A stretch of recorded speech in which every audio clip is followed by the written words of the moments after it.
जय जगन्नाथ पिला माने समस्त को स्वागत जनाउछि। आज वीडियो रे तु मानकर षष्ठ श्रेणी नुआ साहित्य बहिर पाठ 3 जगन्नाथ दास को रचित वर्षा ए सुंदर पद्य भागटर प्रश्न उत्तर गुडी को आज वीडियो रे आलोचना करनेबा। मो बुझिबारे क निम्न रे दिया जाइथिबा प्रश्न रो ठीक उत्तर पाखरे तारा चिन्ह दियो। 1 नंबर कविता रे मेघे मिलिले शून्य पथे केउ पथ पई कुहा जाइछि? क राजपथ, ख सड़क पथ, ग जल पथ, घ आकाश पथ। तो एहर सठिक उत्तर पिला माने ऑप्शन घ तारा चिन्ह एभली भाबरे दब बॉक्स भितरे आकाश पथ। 2 नंबर पृथ्वी रवि तेज ग्रासे तापित थिला 8 मासे। एठारे तापित शब्दटी केउ अर्थरे व्यवहार करा जाइछि? क शीतल, ख गरम, ग ओदा, घ नरम। एठारे तापित अर्थ हेउछि गरम। तो एई भली भाबरे स्टार चिन्ह देबा। 3 नंबर तुमे एई उत्तर गुडी को काहे की बाछिलो तार कारण सांग मानक सह आलोचना कर। उत्तर 1 रे शून्य कहिले आकाश को बुझाए तेणु शून्य पथ हेउछि आकाश पथ। 2 रे ताप कहिले उष्णता बा गरम को बुझाए तेणु तापितर अर्थ गरम। मिली मिसी जोड़िबा कविता मध्यरु केतोटी पद निम्न रे दिया जाइछि सेमानक मध्यरे रेखांकित पद गुडिकर डाहाण पाखरे भावार्थ मध्य दर्शा जाइछि। रेखांकित शब्द को भावार्थ सह गार टाणिकी जोड़। कवितार पद समूह रेखांकित शब्दर भावार्थ। 1 जल पाइला तोष चिते तपस्वी जन कर मते। प्रथमटा जोड़ियो पिला माने संतोष मनरे। 2 नंबर अद्वैत कीट निशा मुखे जगत आवरिले सुखे। एहार भावार्थ हेजिवो संध्या समय रे। 3 नंबर छतु जे छत्र प्राय होई राजार प्राय दिशे मही। तो एहार अर्थ है जो भावार्थ पिला माने छता भळे। 4 नंबर अतिथि देख भक्त जने जेसन तोषा हुंती मने। जेसन तोष हुंती मने। तो एहार उत्तर जोड़ी देव पिला माने साधु व्यक्ति माने। पद्यांश उपरे आलोचना। प्रदत्त पद्यांश पाठ करी दलगत आलोचना कर। एगुड़िकर सारांश को निज भाषा रे लेख। क महिमंडल दुख चाही जल छाड़िला तोष होई। उत्तर महिमंडल डट डट तोष होई। संस्कृत पद्यांशटी आम पठित षष्ठ श्रेणी साहित्य सुधा पुस्तकर कवि जगन्नाथ दास को रचित वर्षा पद्यरु आसीअछि। पृथ्वीर दुख देखि मेघ किपरि जलदान करे ताहा एठारे वर्णना करा जाइछि। प्रचंड सूर्य तापरे पृथ्वी 8 मास धरि संतापित होइथाय। ग्रीष्म ऋतु परे वर्षा ऋतु आसे। एही ऋतु जलदान करी पृथ्वी को शस्य श्यामला करे। तेणु जीव जगत 6 ऋतु मध्यरे वर्षा ऋतु को श्रेष्ठ बोली कहितांती। शून्य आकाश व्यापी मेघमाल चारिआडे घोटी जाए। 8 मास धरि प्रखर सूर्य तापरे पृथ्वीर बा भूपृष्ठर समस्त जलराशि बाष्पीभूत होई पृथ्वी शुष्क हो जाए। वर्षा कालर आगमन रे सूर्य तापर प्रखरता कम हो जाए और पृथ्वीवासी को कष्ट नाश हुए। पृथ्वीर दुख देखि मेघ करुणापूर्ण हृदय रे जलदान करे। घोर गर्जन करी मेघमाला जल वर्षी थांती। प्रसंगटी यथार्थ अटे। ख अळप नदीए पुरिले लहरी मोते उछुलिले। उत्तर अळप नदी डडड उछलिले। संस्कृत पद्यांशटी आम पठित षष्ठ श्रेणी साहित्य सुधा पुस्तकर कवि जगन्नाथ दास को रचित वर्षा पद्यरु आसीअछि।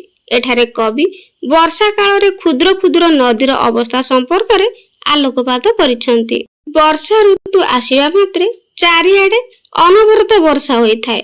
वर्षा जल लाभ करी प्राणी जगत आनंदित होइथांती। जुळुजुळिया पोक माने संध्या बेले उड़ी बुलंती। ମେଘର ଗୁରୁ ଗମ୍ଭୀର ଗର୍ଜନ ଶୁଣି ବେଙ୍ଗମାନେ ଜଳାଶୟ ଚାରିପାଖରେ ବେଢି ଯାଇ ଗର୍ଜନ କରନ୍ତି। ଛୋଟ ଛୋଟ ନଦୀ କୂଳରେ ପୂର୍ଣ୍ଣ ଗର୍ଭା ହୋଇ ଉଠନ୍ତି। ସେସବୁ ନଦୀରେ ହଠାତ୍ ବନ୍ୟା ଦେଖାଦିଏ। ଲହରୀ ସହିତ ଛୋଟ ଛୋଟ ନଦୀ ଗୁଡ଼ିକ ଉଛୁଳି ଉଠି ନଈ କୂଳକୁ କଣ କରନ୍ତି? ଦୁଇ କୂଳକୁ ନଈର ଛୁଇଁଥାନ୍ତି। ଗ ଛତୁ ଯେ ଛତ୍ର ପ୍ରାୟ ହୋଇ ରାଜାର ପ୍ରାୟ ଦିଶେ ମହି। ଉତ୍ତର ଛତୁ ଯେ ଡଡ ଦିଶେ ମହି। ସଂସ୍କୃତ ପଦ୍ୟାଂଶଟି ଆମ ପଠିତ ଷଷ୍ଠ ଶ୍ରେଣୀ ସାହିତ୍ୟ ସୁଧା ପୁସ୍ତକର କବି ଜଗନ୍ନାଥ ଦାସଙ୍କ ରଚିତ ବର୍ଷା ପଦ୍ୟରୁ ଆସିଅଛି। ଏଠାରେ କବି ପୃଥିବୀକୁ ରାଜା ସହିତ କିପରି ତୁଳନା କରିଛନ୍ତି ତାହା ବର୍ଣ୍ଣିତ ହୋଇଛି।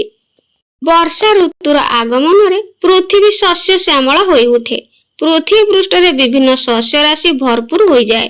ଶସ୍ୟରେ ଭରପୁର କ୍ଷେତକୁ ଦେଖି ମଣିଷ ଚିତ୍ତରେ ପୁଲକ ଜାତ ହୁଏ।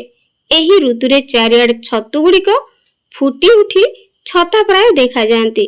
ରାଜାଙ୍କର ମସ୍ତକରେ ପାଟ ଛତା ଶୋଭା ପାଇଲା ପରି ପୃଥିବୀ ରାଜାଙ୍କର ମସ୍ତକରେ ଛତୁ ଗୁଡ଼ିକ ପାଟ ଛତା ପରି ଶୋଭା ପାଇଥାଏ। ଏସବୁ ଦୃଶ୍ୟ ଦେଖି ସମସ୍ତେ ଆନନ୍ଦରେ ଆତ୍ମହରା ହୋଇ ଉଠନ୍ତି।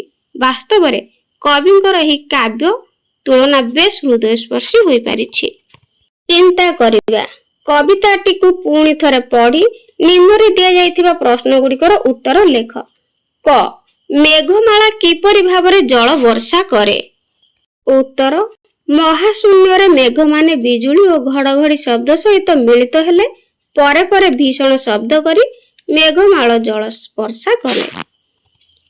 ଖ ବର୍ଷା ଋତୁକୁ ସକଳ ଋତୁଙ୍କର ସାର ବୋଲି କବି କାହିଁକି କହିଛନ୍ତି?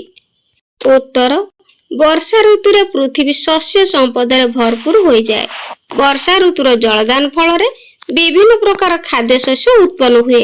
ପ୍ରାଣୀ ଓ ଉଦ୍ଭିଦ ଜଗତର ଜଳ କଷ୍ଟ ଖାଦ୍ୟାଭାବ ଦୂର ହୁଏ। ତେଣୁ କବି ବର୍ଷା ଋତୁକୁ ସମସ୍ତ ଋତୁଙ୍କ ମଧ୍ୟରେ ଶ୍ରେଷ୍ଠ ବୋଲି କହିଛନ୍ତି। ଗ କବି ପୃଥିବୀକୁ ରାଜା ଭାବେ ବର୍ଣ୍ଣନା କରିବାର କାରଣ କଣ? ଉତ୍ତର ବର୍ଷା ଋତୁରେ ପୃଥିବୀ ପୃଷ୍ଠରେ ଛତୁ ଗୁଡ଼ିକ ଛତା ବା ଛତ୍ର ଭଳି ଦେଖାଯାଆନ୍ତି। ଯେପରି ରାଜାଙ୍କ ମୁଣ୍ଡ ଉପରେ ପାଟ ଛତା ଥାଏ, ସେହିପରି ପୃଥିବୀ ଉପରେ ଛତୁ ଗୁଡ଼ିକ ଶୋଭା ପାଉଥିବାରୁ କବି ପୃଥିବୀକୁ ରାଜା ଭାବେ ବର୍ଣ୍ଣନା କରିଛନ୍ତି। କବିତା ରଚନା ଶୈଳୀ। ଛତୁ ଯେ ଛତ୍ର ପ୍ରାୟ ହୋଇ ରାଜାର ପ୍ରାୟ ଦିଶେ ମହି। ଏହି ପଦଟିର ସାଧାରଣ ଅର୍ଥ ହେଲା ଛତୁ ଛତା ଭଳି ଏବଂ ପୃଥିବୀ ରାଜା ଭଳି ଦେଖାଯାଉଛି। କିନ୍ତୁ ଏହାର ଭାବାର୍ଥ ଏହିପରି ହେବ, ରାଜା ଯେତେବେଳେ ଭ୍ରମଣ କରି ବାହାରନ୍ତି ସେତେବେଳେ ତାଙ୍କର ଆଗରେ ଆଲଟ ଚାମର ସହ ଛତ୍ର ଛତ୍ରୀ ବା ପାଟ ଛତା ଛାୟା ପ୍ରଦାନ ନିମନ୍ତେ ଧରାଯାଇଥାଏ। ବର୍ଷା ଋତୁରେ ପୃଥିବୀ ପୃଷ୍ଠରେ ଅନେକ ପ୍ରକାର ଛତୁ ଫୁଟିଥାଏ। ସେହି ଛତୁ ଗୁଡ଼ିକ ସତେ ଯେମିତି ଛତା ଭଳି ରାଜାଙ୍କୁ ଛାୟା ପ୍ରଦାନ କରୁଛି ବୋଲି କବି ବର୍ଣ୍ଣନା କରିଛନ୍ତି। ଏହିଭଳି ବର୍ଣ୍ଣନା କବିତାର ସୌନ୍ଦର୍ଯ୍ୟ ବଢାଇବା ସହିତ ଆନନ୍ଦ ପ୍ରଦାନ କରିଥାଏ। ସେହିଭଳି ପଦ ଗୁଡ଼ିକୁ କବିତାରୁ ବାଛ ଏବଂ ତା ଉପରେ ଆଲୋଚନା କର। ଭାବ, ଏଠାରେ କବି ଏକ ସୁନ୍ଦର ଉପମା ଦେଇଛନ୍ତି। ସେ ପୃଥିବୀକୁ ଜଣେ ତପସ୍ୱୀ ବା ସାଧୁଙ୍କ ସହ ତୁଳନା କରିଛନ୍ତି। ଜଣେ ତପସ୍ୱୀ ଯେପରି ଈଶ୍ୱରଙ୍କୁ ପାଇବା ପାଇଁ ଖରା ବର୍ଷା ଶୀତ ସହି କଠିନ ସାଧନା କରନ୍ତି, ପୃଥିବୀ ମଧ୍ୟ ସେହିପରି 8 ମାସ ଧରି ଖରା ସହି ଏକ ପ୍ରକାର ତପସ୍ୟା କରୁଥିଲା। ଯେତେବେଳେ ପ୍ରଥମ ବର୍ଷା ଧରଣୀକୁ ସ୍ପର୍ଶ କଲା ସେତେବେଳେ ସେ ଅତ୍ୟନ୍ତ ସନ୍ତୁଷ୍ଟ ସ୍ୱତଚିତ ହେଲା। ତପସ୍ୟା ଫଳ ଯେହ୍ନେ ପାଇ ଭୁଞ୍ଜନ୍ତି ଅତି ସୁଖୀ ହୋଇ। ଭାବ, ଜଣେ ସାଧକ ଦୀର୍ଘ ଦିନର ତପସ୍ୟା ପରେ ଯେତେବେଳେ ନିଜର ବାଞ୍ଛିତ ଫଳ ବା ସିଦ୍ଧି ଲାଭ କରେ ସେ ଯେଉଁ ଅପାର ଆନନ୍ଦ ଉପଭୋଗ କରେ, ବର୍ଷା ପାଇ ପୃଥିବୀ ଠିକ ସେହିପରି ସୁଖୀ ହୋଇଛି। ଏହା ବୁଝାଏ ଯେ ଯିଏ ଧୈର୍ଯ୍ୟର ସହ କଷ୍ଟ ସହେ ଭଗବାନ ତାକୁ ନିଶ୍ଚିତ ଭାବେ ଶାନ୍ତି ଓ ସୁଖ ରୂପକ ବର୍ଷା ପ୍ରଦାନ କରନ୍ତି। ଶବ୍ଦ ଏକ, ଅର୍ଥ ଅନେକ। ଘୋର ଶବଦେ ମେଘମାଳ ଗର୍ଜିନ ବରସନ୍ତି ଜଳ। ପଦଟିରେ ଜଳ ବରସିବା କଥା କୁହାଯାଇଛି। ବରସିବା ଶବ୍ଦରେ ଅନେକ ସ୍ଥାନରେ ଭିନ୍ନ ଭିନ୍ନ ରୂପରେ ବ୍ୟବହାର ହୋଇପାରେ। ଯେମିତିକା ଧନ ବରସିବା ଅର୍ଥ ପ୍ରଚୁର ଧନ ପ୍ରାପ୍ତ ହେବା। ସେହିଭଳି ଫୁଲ ବରସିବା ଅର୍ଥ ପ୍ରଚୁର ଫୁଲ ଉପରେ ପଡ଼ିବା। ସେହିଭଳି ବରସିବା ଶବ୍ଦକୁ अन्य केउ प्रकार व्यवहार करी हेबो तो चिंता करी केतोटी वाक्य लेख। कृपा बरसिबा भगवान सबु बेले भक्तों ऊपर कृपा बरसी थांती। ज्ञान बरसिबा सभारे पंडित महाशय निज मुखरु अमृत वाणी परसिले। स्नेह बरसिबा माँ निज पिला उपरे सबु बेले अजस्र स्नेह बरसी थांती। तो ये वाक्य पिला माने लिखिदेव। अनेक शब्द पाई एक शब्द मंडुकी मेघ नाद शुणी गर्जंती आब ऋण पानी। कवितार दिया जाइथिबा पानी शब्दटीर अर्थ हेउची जल। पानी रो अन्य एक अर्थ मध्य कोन हाथ। एई भली अनेक अर्थ पाई कविताटीर गोटे शब्द व्यवहार करा जाय। एहाकू भिन्नार्थ बोधक शब्द कुहा जाय। एही भली शब्द गुडी को निज मनरु बा शिक्षकंक ठारू बुझी लेख। एही भली शब्द गुडी को हला पिला माने लेखिबो कर। कर अर्थ कोन? कर अर्थ हे जिवो हाथ, सूर्य, सूर्यंक किरण आउ खजना बा जाको टैक्स कहा जाए। बुझीला याकू मध्य कर कहा जाए। कर अर्थ हाथ, सूर्य किरण, खजना। तापरे अंक मध्य लिखि परिबा। अंक अंक अर्थ होची कोल, संख्या आउ नाटकर भाग को मध्य अंक कहा जाए। नाटकर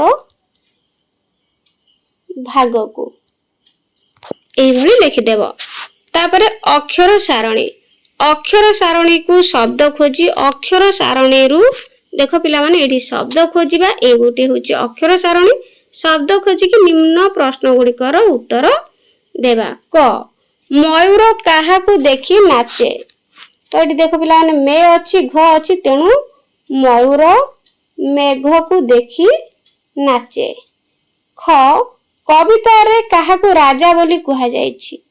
कविता रे मही बा पृथ्वी को मही बा पृथ्वी को राजा बोली कहा जायछि। ग खाद्य तो केते बेले उड़ी बुले। उत्तर देख पिला माने एठी नी अछि, सा मध्य अछि हला मुखे तेनु निशा मुखे। फुल वाक्य लिखिदो पिला माने खाद्य तो निशा मुखे उड़ी बुले। घ मेघ माने केउठी मिलित हुअंती। उत्तर शून्य पथे मिलित हुअंती। लिखिदबो शून्य पथे मेघ माने शून्य पथे मिलित हुअंती।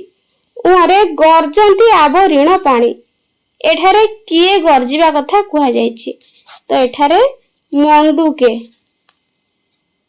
अर्थात मंडुक माने बा बेंग माने गर्जिबा कथा कुहा जायछि। किए अलगा प्रत्येक धाड़ी रे तीनोटी एक जातीय शब्द सह गोटे भिन्न जातिर शब्द मिसी रहिछि। तो भिन्न जातीय शब्दटी को अलगा करिबा। देखो वर्षा, बिजुली, गिरिशिख, पवन। एथिरे अलगा होछि गिरिशिख तेनु अलगा करिके एठी लिखि दबो गिरिशिख। तापरे खरे मंडुक, मयूर, खाद्य तो छतु। तो एठी अलगा हो जाउछि छतु। ग्रीष्म काल, वर्षा काल, अतीत काल, बसंत काल। तो एथिरे अलगा हो जिवो अतीत काल। अतीत काल। तो एई भली भाबरे प्रश्न उत्तर गुडी को करि नेबो। आउ प्रश्न उत्तर गुडी को भल भाबरे बुझी पारिथिले मते कमेंट रे निश्चित जणेबो। एहा परे आउ केउ विषय रे तुम मानको प्रश्न उत्तर दरकार मते कमेंट रे निश्चित जणेबो। जणेले मु एहार पर वीडियो रे प्रश्न उत्तर से विषय रे नै आसीबी। तो चैनल नुआ थिले चैनल को सब्सक्राइब करिवे आ संग मानको शेयर करिवे। आज पई रहउची थैंक यू।